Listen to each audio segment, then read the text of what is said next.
পুজোয় ইলেকট্রিকের জন্য হাত ভাড়া নেওয়া বিদ্যুৎ সামগ্রী নির্দিষ্ট সময়ে ফেরত দিতে না পারার জের, আর তাতেই এবার যুবককে মাথায় লাঠি দিয়ে মারধর করে খুনের চেষ্টার অভিযোগ 3 জনের বিরুদ্ধে।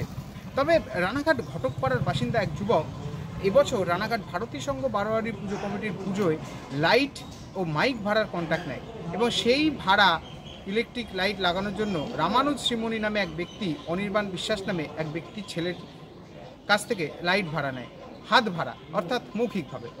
এবং তারপরেই অভিযোগ পুজো শেষ হলেও সেই কমিটি যুবককে তার প্রাপ্য টাকা ফেরত দেয়নি। আর সেই টাকা চাইতে গেলেই বিগত কয়েকদিন ধরে ওই যুবককে রীতিমতো হয়রানি করতে হচ্ছিল এবং করছিলেন রামানুজ ও অনির্বাণ ও তার ছেলে। ভারতী সংঘ ক্লাব রানাঘাটের তাদের এবার দুর্গাপুজোর লাইটের দায়িত্বটা আমার ছেলেকে দেয়, তাদের সাথে চুক্তি হয়, কিন্তু দশমী কেটে যাওয়ার পরেও তারা টাকাও দেয়নি, এখনো পর্যন্ত মালটাও দেয়নি।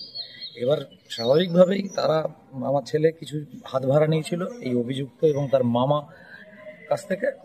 এবার এই মালটা তারা বারবার ফেরত চাইবার জন্য তারা হুমকি দিচ্ছিল ক্রমাগত। এবার গতকালকে আলটিমেট তারা মেরেছে। আর সেই বিবাদের জেরে মঙ্গলবার সন্ধ্যায় ওই যুবককে একা পেয়ে লাঠি দিয়ে এবং বিভিন্নভাবে তাকে প্রহার করা হয়। বর্তমানে আশঙ্কাজনক অবস্থায় ওই যুবক হাসপাতালে চিকিৎসাধীন। আর এই ঘটনায় আক্রান্তের পরিবারের পক্ষ থেকে বুধবার দিন অভিযোগ করা হয়েছে রানাঘাট থানায় এবং ঘটনার তদন্ত শুরু করেছে রানাঘাট থানার পুলিশ।